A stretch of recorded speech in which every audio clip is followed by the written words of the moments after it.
Want to make a podcast? Spotify's got a platform that lets you make one super easily, then distribute it everywhere and earn money, all in one place for free. It's called Spotify for Podcasters, and here's how it works. Spotify for Podcasters lets you record and edit podcasts right from your phone or computer, so no matter what your setup is like, you can start creating today. Then you can distribute your podcast to Spotify and everywhere else podcasts are heard. Video podcasts are also available on Spotify. With Spotify for Podcasters, you can earn money in a variety of ways, including ads and podcast subscriptions. And best of all, it's totally free with no catch. Ever since we discovered Spotify for Podcasters, we have had so much fun trying out all of the features like Q&As and polls that let us be really creative and engage with our audience. I highly recommend you give it a try. Download the Spotify for Podcasters app or go to www.spotify.com/podcasters to get started.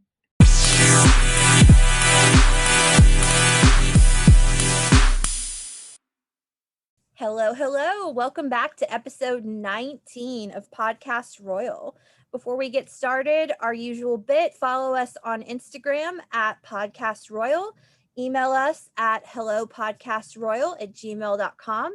And don't forget to subscribe, rate, and review our podcast. We got our first review this week, and it was hilarious, but very positive. So thank you to all of those who are listening. How are you, my friend? I'm great. Man, we had quite the eventful past week for our listeners. Rachel and I are in Birmingham, and we had a really big tornado come through last week. And, I was actually at home working and wasn't even watching the news. And Rachel texted me and said, it's like a few miles from you. And I have to say it was a little bit scary and it was pretty damaging, unfortunately. So really just thinking about people in our area that were affected by that. And thank you, Rachel, for the text. Yeah, it was, I'm glad that I was able to notify you. I'm glad that everything was okay. It was way too close for comfort. I live about maybe 4 miles away from my mom, and it went within a mile of her home. So it was way too close for comfort. So yes, thoughts are and prayers are out for our Birmingham friends this side of the pond in the US whose homes were devastated by the storm. It was really frightening. Well, how are you? I'm doing well. So listeners, we're releasing this episode on Friday, April 2nd, 2 days later than we normally would. And that is because of me. So I went away to the mountains this week and thought that I was going to have Wi-Fi, showed up there on Tuesday night about 5 or 6 o'clock, which is the night that we normally record. And I have no Wi-Fi and I have no cell service. So I just got back into town today, Thursday, and so here we are recording. So that is my fault. So 2 days delayed, but hopefully our content will be worth it. So thank you, Jessica, for being patient with me and listeners for being patient as well. We're allowed to have a little wiggle room. Yes, I hope so, because life is life. So yes. We recorded episode 18 on Tuesday evening, not this past Tuesday, but a week ago in 2 days. And then, of course, on Wednesday morning, literally right after our episode dropped, like within an hour or two, we found out that Zara Tindall gave birth to her third child, a baby boy. And she gave birth in quite the dramatic fashion on her bathroom floor after she realized she wouldn't be able to make it to the hospital in time. Zara's husband, Mike Tindall, revealed all of this on his podcast, The Good, the Bad, and the Rugby on Wednesday. And despite a dramatic entrance during his birth on Sunday, March 21st, little Lucas Phillip is doing well. Big sisters are Mia, 7, and Lena, 2. And Lucas is Princess Anne's first grandson, as she already has 4 granddaughters. So, Jessica, what did you think of Mike's retelling of Zara's dramatic birth? Well, I'm sure it was really exciting for all of them to experience that. I know a lot of people thought it was dramatic and maybe a little inappropriate to talk about on the podcast that he does, but I didn't think so. I loved how really into it he got, and he sounded like he was a big help in the moment. And one thing is for sure, whether you're royal or not, um, we all, do certain things the same way. And even Zara, when it was time to give birth, labor was not going to wait for her to get into the hospital. And some things just aren't super glamorous. But I love the story, and I was happy to hear the baby name and everyone's healthy. So that's all that really matters. Yes, of course, we love the second Philip shout out in a royal baby name in what, about 6 weeks. Mhm. Eugenie first, Zara, and of course Philip is also Mike's father's name, so that's a double special meaning. So, and on top of the Tyndall's first son, Sweden's Prince Carl Philip and wife Princess Sophia, who we've spoken about on the podcast before, have also welcomed their third child, and this time this is their third boy. So the new addition, Prince Julian, was born on Friday, March 26th in Stockholm. And he is a little brother for 4-year-old Prince Alexander and 3-year-old Prince Gabriel. So congratulations to all. We've got a lot of boys happening. So we're going to have the Sussex baby girl this summer to kind of even the score a little bit.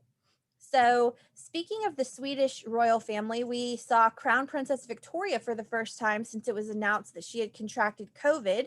She looked well, and we are happy that she seems to be on the mend. And again, in more royal baby boy news, speaking of royal baby boys, we saw some new photos of Jack and Eugenie's son August this week, or really rather last week, including him in his sweet monogrammed sweater. So, Jessica, what did you think of the sweet photos? I loved this baby photo too.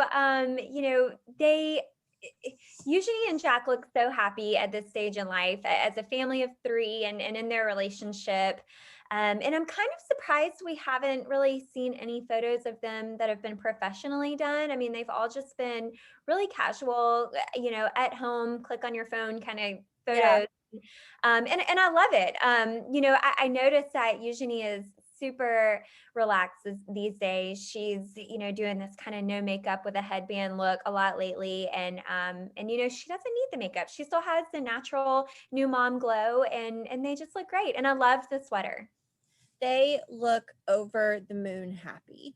They just look besotted with each other and with August, and everybody just looks so happy. So, I wonder who's behind the camera. I I don't thought that know. too. I don't know. Maybe it's Beatrice, maybe it's mom or dad. I don't know. But Mm. so, okay, switching gears here to something a little bit tougher to talk about. So, despite Harry and Meghan's Oprah interview, where claims were made that a suicidal Meghan wasn't given support from the palace when she tried to get help for her mental health crisis, William and Kate spoke out last week about mental health, appearing in a video message thanking those involved in the UK organization Time to Change's campaign to end stigmas surrounding mental health and well being. William and Kate, of course, have long been proponents of mental health awareness, but the timing of this message is interesting after the Sussex's recent comments. William praised Time to Change's influence in making mental health awareness more mainstream, and Kate added that the quote, work isn't done yet. William added on top of that, quote, we need to keep talking, keep taking action, and continue to stand up to the stigma. So, Jessica, do you think it seems a little odd for the Cambridges to discuss mental health without kind of addressing the elephant in the room first? No, I don't. They've been championing this initiative for a while now. It's not something that's just recently come out that they've decided to do. And on the flip side of that, we've seen people also sort of look at the other elephant in the room, I think, which is Prince Harry taking on this role of chief impact officer with Better Up. But then on that same note, talking about how he really didn't know how to help Megan when she was struggling mentally, although he's been sort of a champion for mental health himself. So, I mean, I think there's a lot of elements in the room. I don't feel like they needed to address that yet.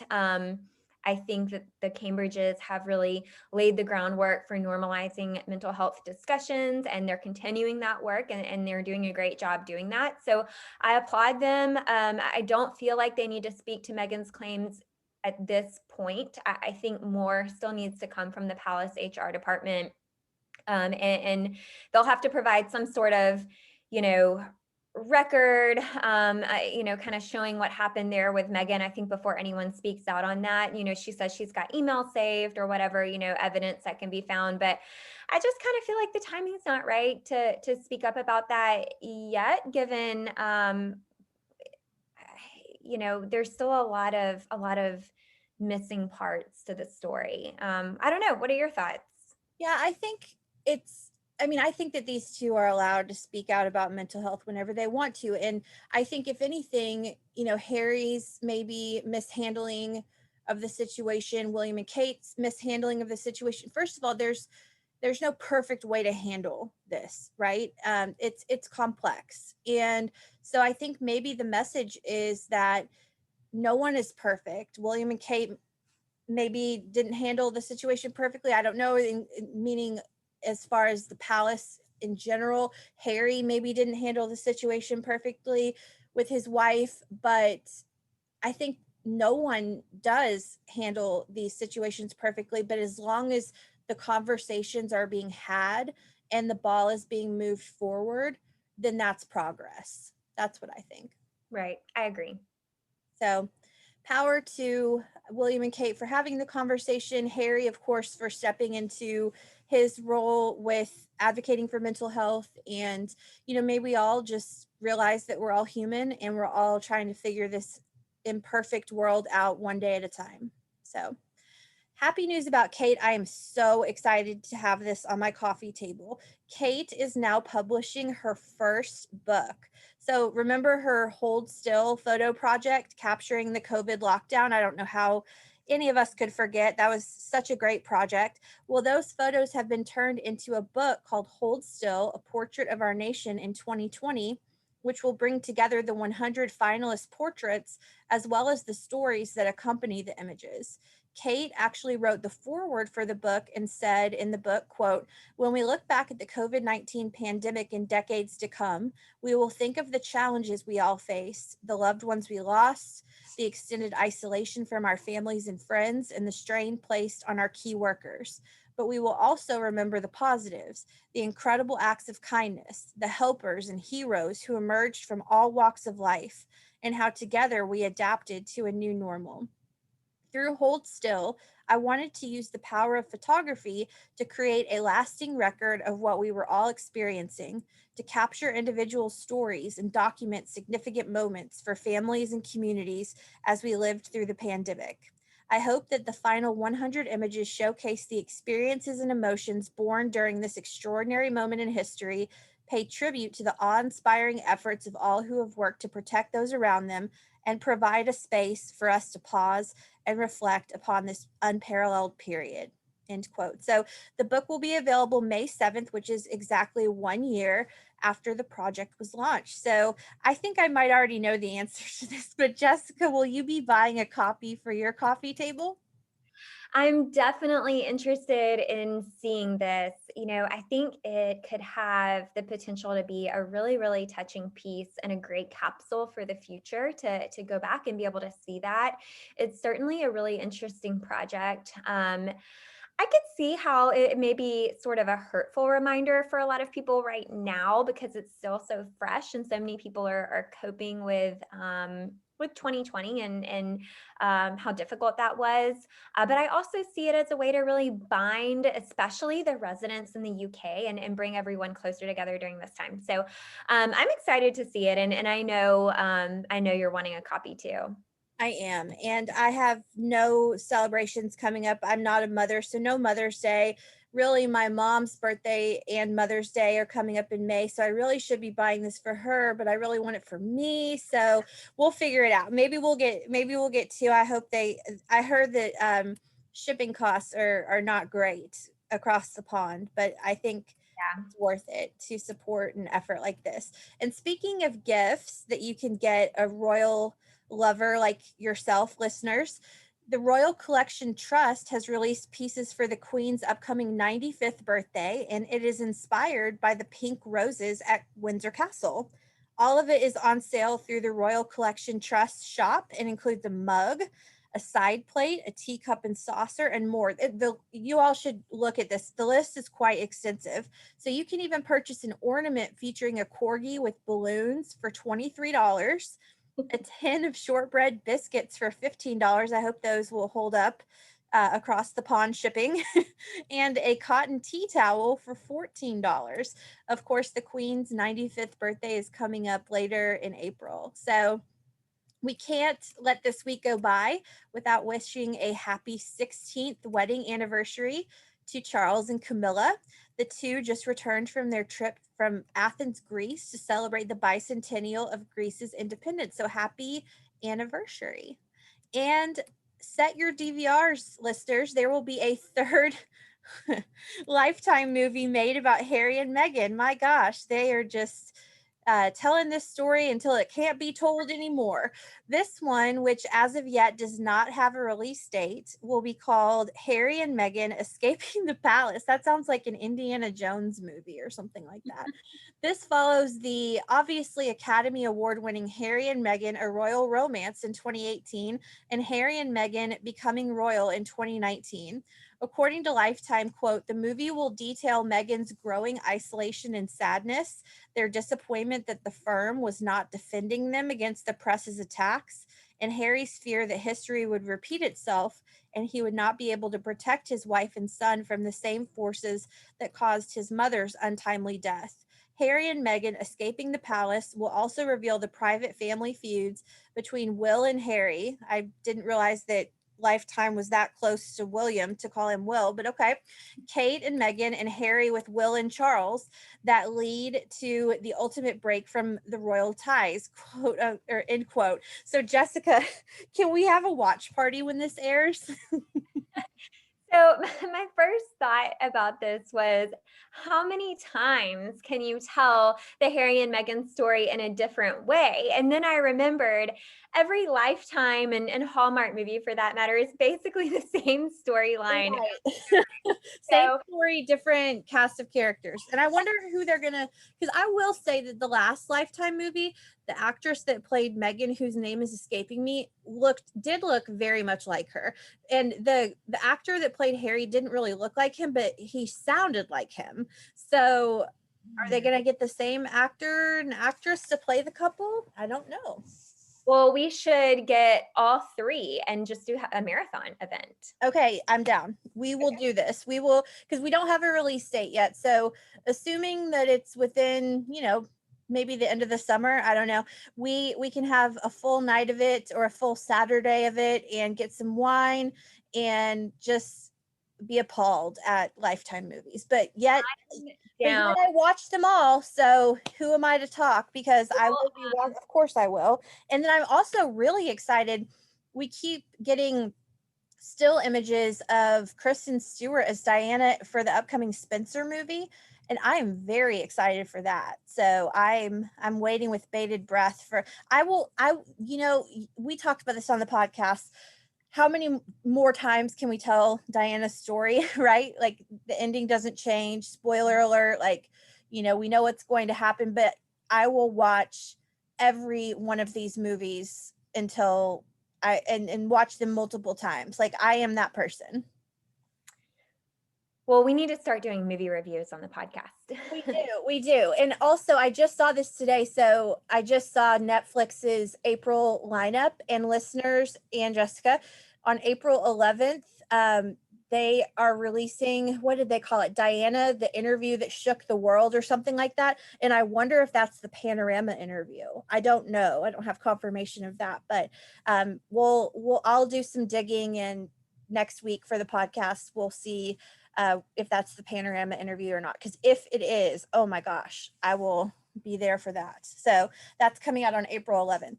So last item in the royal rundown today, William can now claim the coveted title of world's sexiest bald man, which I know that he is so thrilled to receive. The Duke of Cambridge beat out contenders like Dwayne "The Rock" Johnson, Pitbull, and Michael Jordan for the title. So there you go. Congratulations, William, or as Lifetime likes to call you, Will. So that's pretty casual to call the Duke of Cambridge Will, but anyway.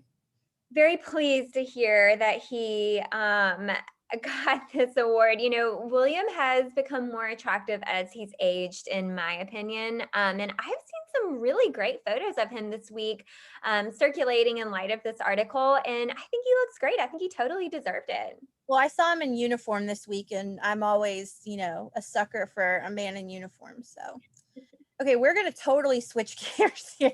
I'm glad William could have a piece of good news in what has been a pretty rough start to 2021. So, he's the sexiest bald man. This is another bald man. We're gonna switch into segment 2, talking about the Royal Family of Monaco, and then Jessica's gonna do a great lifestyle segment on Monaco. Prince Albert is also bald. Where was his recognition? I don't know. He did not win. William did. So last week, Monaco's Prince Albert was in the news criticizing Harry and Meghan's Oprah interview, telling BBC World News that while he, quote, can understand the pressure that they were under, end quote, he said that, quote, these types of conversations should be held within the intimate quarters of the family, and it doesn't really have to be laid out in the public sphere like that. It did bother me a little bit, he said of Meghan and Harry's interview. I can understand where they're coming from in a certain way, but I think it wasn't the appropriate forum to be able to have these kinds of discussions. So I've been saying for weeks that I wanted to discuss the Monaco royal family on the podcast. They are my second favorite royal family behind the British royal family. And they too have fascinated me since birth because of Grace Kelly and her glamour. And Jessica's going to talk more about Monaco and the culture, but I'm going to do a quick primer on the royal family. So Grace Kelly married into the House of Grimaldi, which has ruled Monaco with brief interruptions since 1297. Prince Albert, who we just mentioned, is currently on the throne and has been for about 15 or so years. So, though the monarchy dates back to 1297, we'll pick up with the family in 1956 when the reigning Prince Rainier, who had been on the throne since 1949, married American actress Grace Kelly that April 19th. So, see another precedent for royal marrying an American actress. So before his death in 2005, Prince Rainier ruled for 56 years, making him one of the longest ruling European monarchs in history. He met Grace Kelly in 1955 when she had a photo call at the palace while she was abroad for the Cannes Film Festival. After a year-long courtship, they married in what was then called the wedding of the century, receiving global media fanfare. Princess Grace's wedding dress is absolutely one of my favorite wedding dresses of all time, and it was said to have inspired Kate's wedding dress in 2011. So Rainier and Grace's wedding was attended by 700 guests, and after a 7-week honeymoon cruise on the Mediterranean, Grace returned home expecting her first child, Princess Caroline, who was born on January 23rd, 1957. Their second child and heir to the throne, Prince Albert, followed on March 14th, 1958, and on February 1st, 1965, their youngest, Princess Stephanie, completed the family. All three children were delivered at the palace. And speaking of Zara Tindall, by the way, home birth, did you know that home births for the British royal family were commonplace until Princess Anne started giving birth to Peter and Zara at the Lindo wing? Those were the first out of palace births. So it's really not that long of a tradition. I know Zara's home birth was accidental and not planned, but a lot of royal families do give birth at their respective palaces. Well, I remember learning about that. And, it's funny, it's only been in recent decades that they've had births at a hospital and the husband's been present. Yeah, yeah. So it's not an altogether uncommon trend to give birth at home, although I'm not sure I would want to partake in that. But so all three children, Caroline, Albert, and Stephanie, have been subjects of controversy throughout their lives. But the biggest tragedy in the family occurred on September 13th, 1982, when Grace was driving back to Monaco from her country home. She had a stroke and lost control of her 1971 Rover P6 3500 and drove off the steep, winding road and down a 120-foot mountainside. Stephanie, her youngest, was in the passenger seat and tried but failed to regain control of the car. Princess Grace did not die immediately, but after suffering brain injuries, died the next night, September 14th at 10:55 p.m., after her husband decided to take her off of life support. The world mourned alongside Monaco, and for her part, Stephanie survived with a light concussion and a hairline fracture of a cervical vertebrae. So the three Grimaldi children made headlines in the 1980s and 1990s as party animals and wild children. After her mother's death in 1982, Caroline served as the de facto First Lady of Monaco until her longtime bachelor brother Albert finally married at age 53 in 2011. Caroline has made tabloid headlines as one of the best dressed women in the world and also for dating numerous playboys. She has been married 3 times. Her first marriage ended in divorce after only 2 years in 1980, having had no children with him. And in 1983, she married her second husband, Stefano Kazrahi, which I'm probably mispronouncing. They have 3 stunningly gorgeous children. Seriously, they're especially Pierre. He is absolutely stunning. Andrea, who is a man, born in 1984. Charlotte, born in 1986, absolutely beautiful. She's a former model. And Pierre, as I just mentioned, born in 1987. In 1990, Stefano was violently killed in a speedboating accident at age 30, leaving a devastated Caroline a widow. Only weeks before his death, Stefano had survived an accident after his boat blew up, and he had plans to retire after what would be his final race on October 3rd. He perished that day. In 1999, Caroline married for the third time to current husband Prince Ernst August of Hanover. They have one daughter together, Alexandra, born in 1999. Following his father's death in 2005, Prince Albert ascended to the throne. Albert is one of the wealthiest royals in the world, with assets valued at more than $1 billion. Albert was one of the world's most famous bachelors until he married South African Olympic swimmer Charlene Whitsock, who is 20 years Albert's junior, in 2011. They have boy-girl twins, Gabriella and the heir Jacques, born in 2014. He also has 2 children, Jasmine and Alexander, born out of wedlock, but Monaco only allows children born through marriage to be heirs to the throne, so that is why Jacques is the heir. Though many members of the Grimaldi family are plagued by scandal, perhaps there is no one more so than the youngest of Rainier and Grace's 3 children, Stephanie. Throughout her life, Stephanie has been a singer, a swimwear designer, and a model, but most notably was a passenger in a car. Or was she? Many sources claim it was 17-year-old Stephanie that was driving the car in the accident that killed her mother, which Stephanie flatly denies. Stephanie had 2 children, Louis, born in 1992, and Pauline, born in 1994, with her bodyguard, Daniel Ducruet, whom she married in 1995. They divorced in 1996. Stephanie gave birth to her third child, Camille, in 1998, and though the father's name was not included on the birth certificate, it was later revealed to be Stephanie's head of security, Jean Raymond Gottlieb. In 2001, Stephanie began dating married elephant trainer Franco Nee. They broke up in 2002, and in 2003, Stephanie married Portuguese acrobat Adans Lopes Perez, a member of ex-boyfriend Nee's circus ensemble. They divorced in 2004. So the Monaco royal family has always been interesting to me. They are all so beautiful, and how could they not be? They all descend from Grace Kelly. They've been ridden with scandal and intrigue and constantly making headlines. If you don't already, pay attention to this glamorous family. You certainly won't be bored. Now I'm handing it over to Jessica to tell you a little bit more about Monaco and the culture of the very small but very, very luxurious country.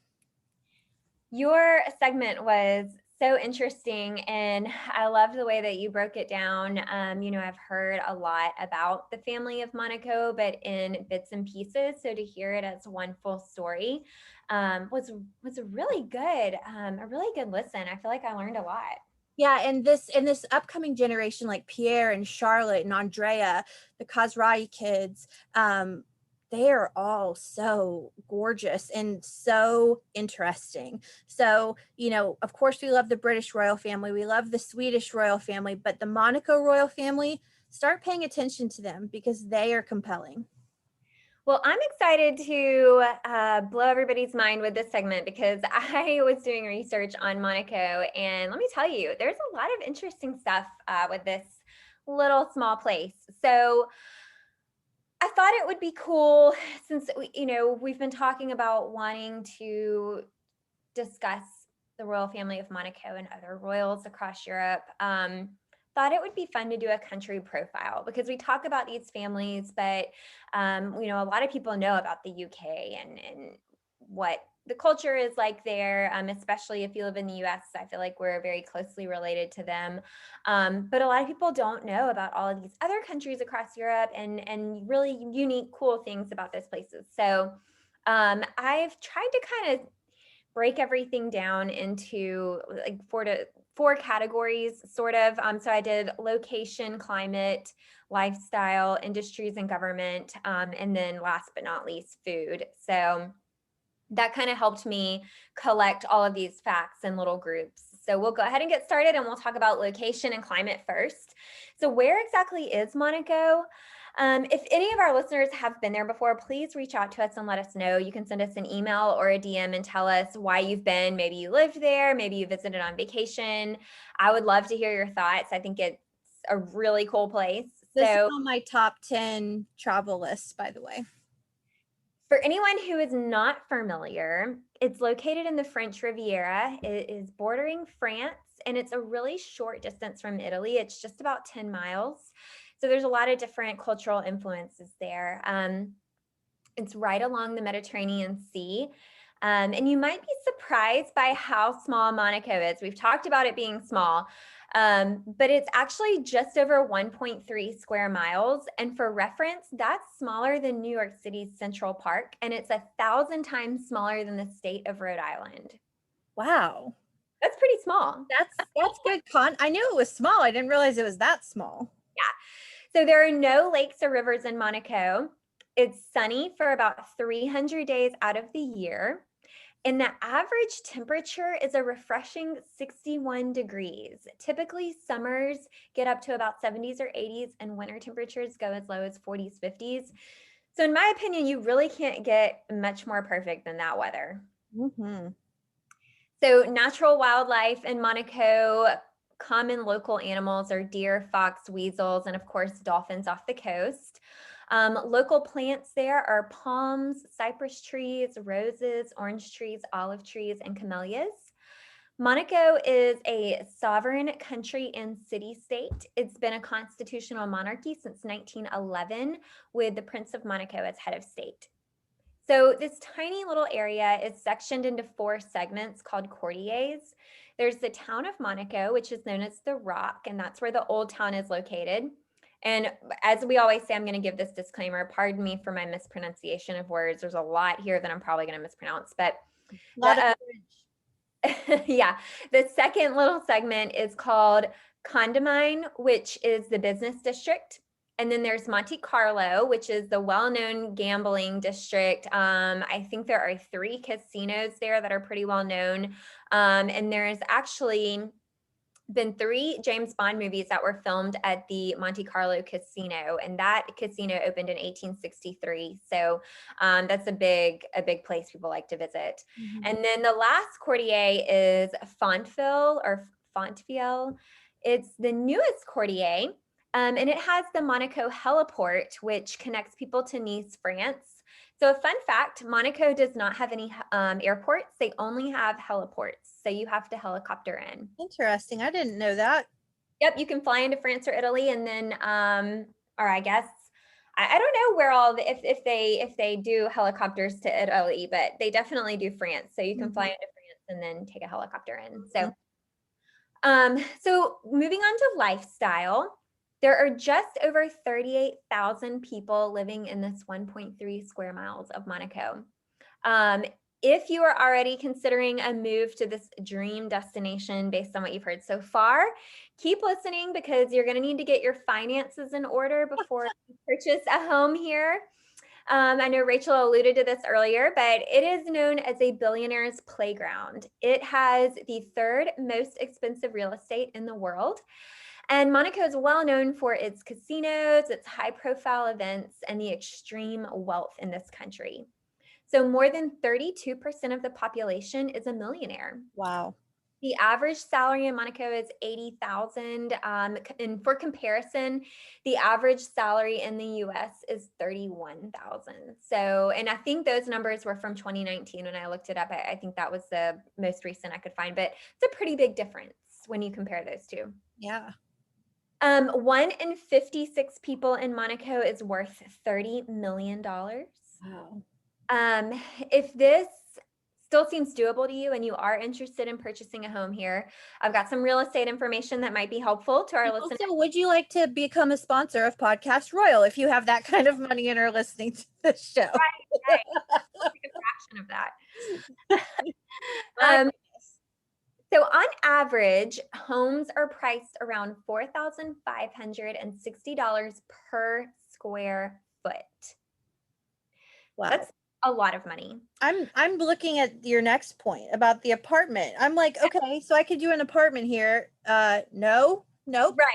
Yeah. So if you are on the hunt for an apartment, most are priced between 2.3 million and $22 million.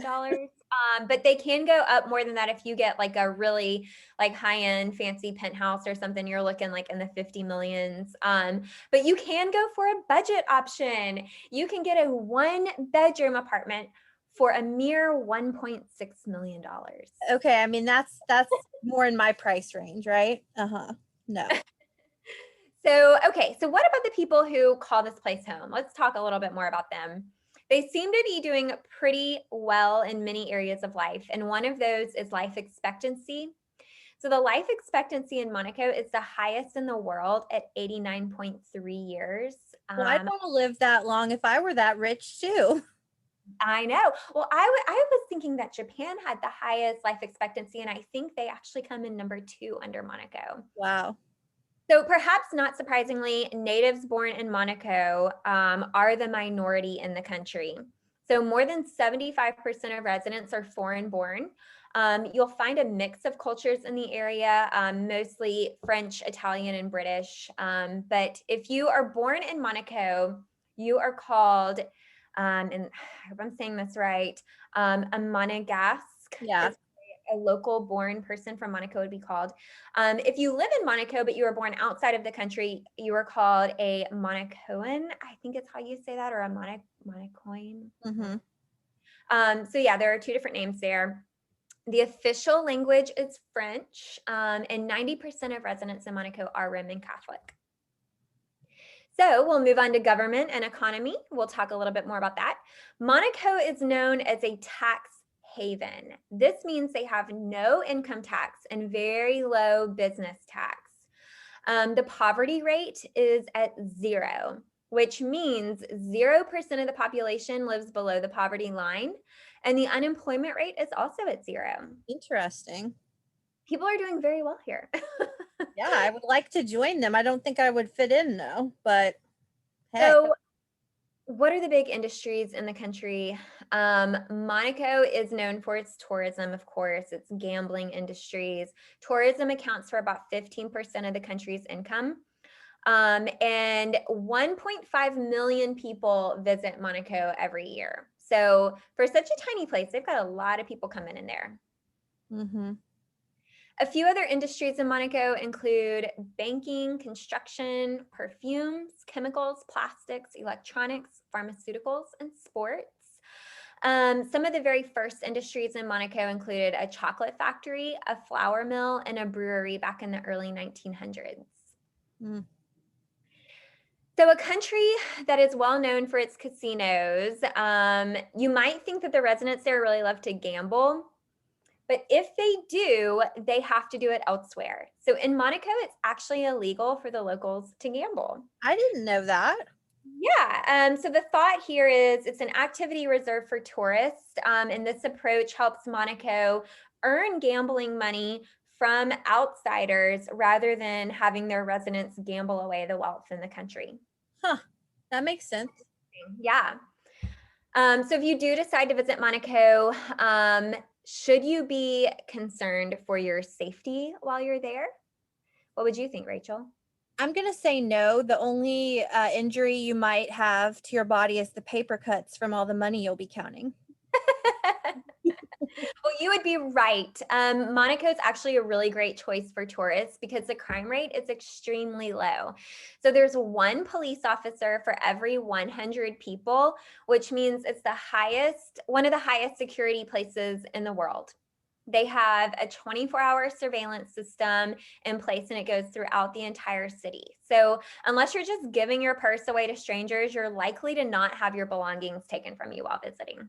It I mean, sounds like the local Monaco residents would literally laugh if they saw the contents of my purse. They probably have that in like their couch cushion. that's what I was going to say. They don't really have to steal because they're all millionaires. Yeah, why do you need anybody else's money when, you're a millionaire on your own? So, Monaco is known for attracting visitors to two events each year. The big events in Monaco are the Monaco Yacht Show and the Monaco Grand Prix. Have you heard of either of those, Rachel? I've heard of the Grand Prix. Me too. Yeah.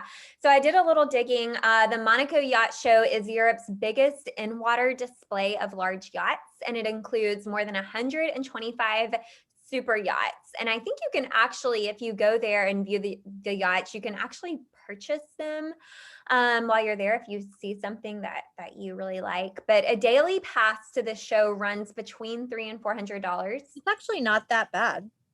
No, I mean, no, I'm sure there are packages that go way above that, but I was looking at the nosebleed passes to see, what we could get in at a budget. But the Monaco Grand Prix it's held the last weekend in May each year, and it's a Formula One motor race. It is held on the Circuit de Monaco. Weekend tickets to the show start around 700. I think you can get cheaper tickets to the practice events earlier in the week, or you can go really big and get travel packages. I mean, they have full packages for thousands and thousands of dollars, but 700 for a full weekend to see Monaco Grand Prix sounds like it's probably pretty reasonable if you're going to visit the area. That's just, I mean, $700 just to pay to people watch at the Grand Prix. I Right. mean, the people you'd see would be incredible. Right. So, okay, we are going to move on to food now. This is our last category. Um, so Monaco, again, is in the French Riviera, but several cultures do collide here. So you're sure to find some fresh, amazing food, probably inspired by some of the nearby countries. A lot of the local dishes include fresh produce and olive oil. In Monaco, you'll also find a lot of classic French dishes, as well as Mediterranean flavors like anchovy and cod, and several Italian dishes too. So, residents of Monaco love to enjoy their meals in a relaxed, casual style. I have to imagine, given the Mediterranean climate, dining al fresco is probably pretty common. I can just see, sitting outside, watching the ocean, and having some really awesome French or Italian food. Mm-hmm. If you are invited to someone's home for dinner, it's customary there to bring a small hostess gift, and it is considered polite to finish your meal. I think I've read in some other cultures, it's actually finishing your meal could be offensive because it is a sign that they didn't give you enough food.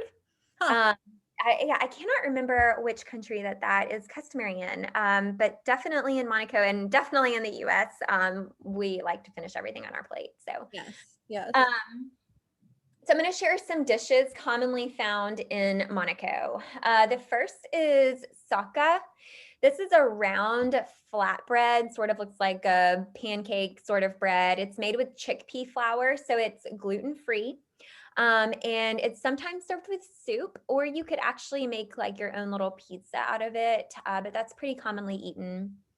Another dish is, and I don't know how to say this, but stokafi. So It's coffee. it's a fish stew and it's made from dried cod. It's baked in tomato sauce with garlic, olives, and capers.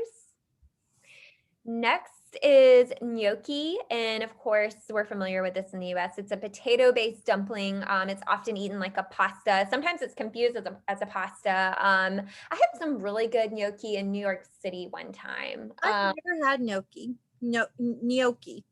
Yeah, yeah, I yes. gotta get the right pronunciation. Gnocchi. I'm trying to remember, I want to say the gnocchi that I had in New York City. It was different. It had a little spin on the dish, but it was good. And I actually sometimes get the cauliflower gnocchi at Trader Joe's if you've never had that, Rachel. Ooh, that sounds good. Maybe you can make that for our lifetime binge day. I'll have to do that. Yeah. It's a Yeah. little sticky, but it's good. Okay, so the next item is, and I don't know how to say this at all. Barbaguian. Yeah, I have no, I act as if I know. No, barbage, barbage. Barbag, Barbag. There's Anyway, a listener out there like, oh my God, it's pronounced Barbaguian, but I don't, Barbaguian. barbecuing. I don't know.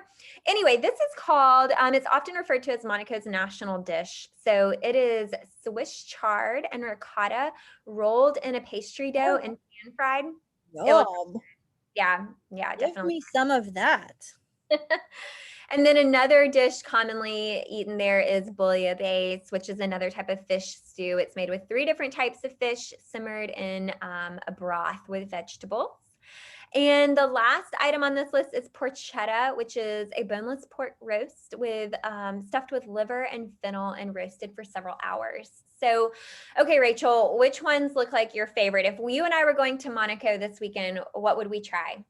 I mean, you have to try the national dish, right? Like that just has to be done. So the barb, and now I'm gonna butcher in the barbaguian. Yeah, no, I agree. Yeah, that's definitely on a must try. I also, so I've never had coffee. I would definitely be up to try it. I'm not a big olive or caper person. And then I've been eating gluten free for a year now, so I'll try socca. I actually may look for a recipe for that and see if I could make it at home sometime. Yeah, it just sounds, I mean, not surprising. All of the food sounds so Mediterranean, and that makes total sense based on the geography of Monaco. But it's just they have a lot of bread products and a lot of fish products, so I'd be a happy camper. Yep, definitely. Well, that wraps up our little country profile on Monaco. I had so much fun researching that, and I gave my mom a few spoilers about the country, and she was really intrigued. And she said she's added that to her top list of places to vacation. Yeah. Um, if she and my dad make the trip, I will hop in the suitcase and join them. But yeah, I mean, definitely fun. It's a place that I really hadn't given much thought to before doing this, and I hope our listeners enjoyed it. Yeah, absolutely. Great job profiling. And Grace Kelly really put this tiny little country on the map. And the family has, I mean, the family is beautiful because they're all descended from Grace Kelly. And we're all over the headlines in the 80s and 90s and even into the 2000s. So make sure to follow this family. We'll report more on them. It just so happened that Prince Albert made the news this week. And so it seemed like the right time. But we will for sure be following Monaco just as we follow Sweden and, of course, the British royal family. So we will get back on track next week. We will have our regularly scheduled episode next Wednesday. And we thank you so much, as always, for tuning into episode 19 of Podcast Royal. And happy Easter to those who celebrate. This episode will drop on Good Friday, and then Easter is on Sunday. So happy Easter, and we will chat with all of you lovely people next week. Bye. Bye.